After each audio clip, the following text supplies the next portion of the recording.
Hadisə gəldi, yadındadır Gəncəyə sən gətirmişdin. Bəli. Tursikdə çıxdı ya səhnəyə, 200 min aldı getdi. Mikrofonu qoymuşdu ayağının arasına. Ha. Onlara niyə hörmət edirlər, pis söz yazmırlar? Mənə çox maraqlıdır. Elinizin qızıyam da, mən əcnəbi deyiləm ki. Mən sizin elinizin qızıyam. Sözdən, söhbətdən qorxan bir adamam. Biri yazdı, oğlu ölüb aşkı taxır. Vallahi Tolik, balamın canı o aşkını kim taxdı gözümə bilmirdim.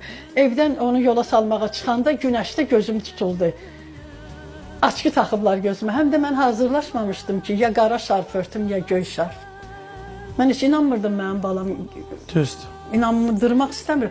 Onu bir material elədilər. Buna bax göy şarf örtüb. Buna bax söhbət eləyir Hacı Nuranla. Hacı Nurana o dedi ki, atam anam da bu dərddən rəhmətə gedir. Onu danışırdı mənə. Dedim, ay Hacı, heç bunun bəyəm əlacı yoxdur. O dedi, yox.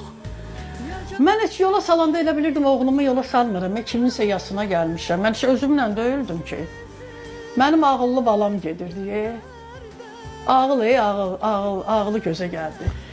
Neyse. Allah sizə belə bir dərd day verməsin. Amin. Heç düşmənimə də.